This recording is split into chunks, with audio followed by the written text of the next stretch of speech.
Round of 16 শেষ হওয়ার পর 2026 বিশ্বকাপে এখন সবচেয়ে উত্তেজনাপূর্ণ লড়াইটা শুধু শিরোপার জন্য নয়, বরং গোল্ডেন বুটের দৌড়েও। যেন চারজন সেরা স্ট্রাইকার একে অপরকে ছাড়িয়ে যাওয়ার মিশনে নেমে পড়েছেন।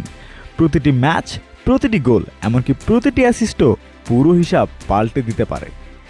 এখন পর্যন্ত আর্জেন্টিনার অধিনায়ক লিওনেল মেসি শীর্ষে রয়েছেন।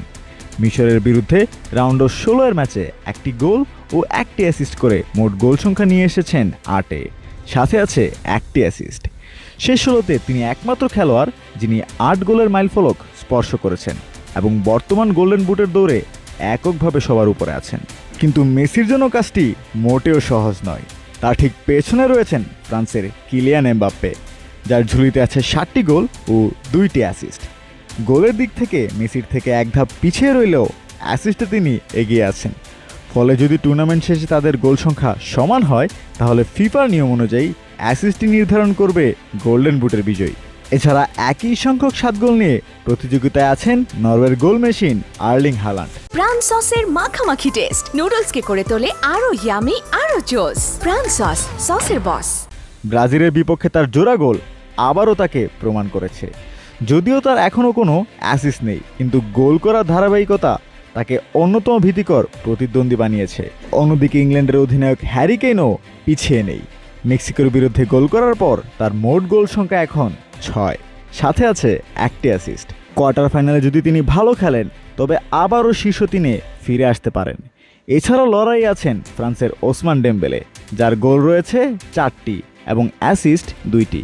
স্পেনের মিকেল ওয়ারজাবালের ঝুলিতে আছে 4 গোল ও একটি অ্যাসিস্ট।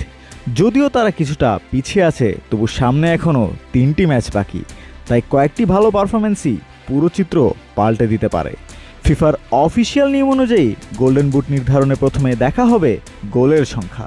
যদি 2 বা তার বেশি খেলোয়াড় সমান গোল করে, তখন অ্যাসিস্ট দেখা হবে, আর সেটিও সমান হলে যে খেলোয়াড় কম সময় খেলেছে সে এগিয়ে থাকবে। অর্থাৎ গোল করাই নয়, একটি অ্যাসিস্ট বা কিছুটা কম খেলার হারও শেষ পর্যন্ত গুরুত্বপূর্ণ পার্থক্য গড়ে দিতে পারে। বিশেষ করে এবারের গোল্ডেন বুটের লড়াইকে অনেক বিশ্লেষক বর্তমান সময়ের অন্যতম প্রতিদ্বন্দ্বিতাপূর্ণ লড়াই বলছেন, কারণ একই সাথে মেসি, এমবাপ্পে, হালান্ড ও কেইনের মতো 4 জন সেরা ফরওয়ার্ড নিজেদের সেরা ফর্মে রয়েছেন, যা বিশ্বকাপের ইতিহাসে খুবই কম দেখা গেছে।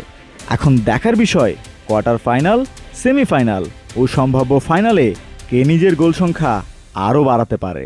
মেসি কি ব্যবধান ধরে রেখে ক্যারিয়ারের আরেকটি গোল্ডেন বুট জিতবেন, নাকি এমবাপ্পে, হালান্ড বা কেনের মধ্যে কেউ নাটকীয়ভাবে এই মর্যাদাপূর্ণ পুরস্কার ছিনিয়ে নেবেন? সিফাত আহমেদ, অন ফিল্ড।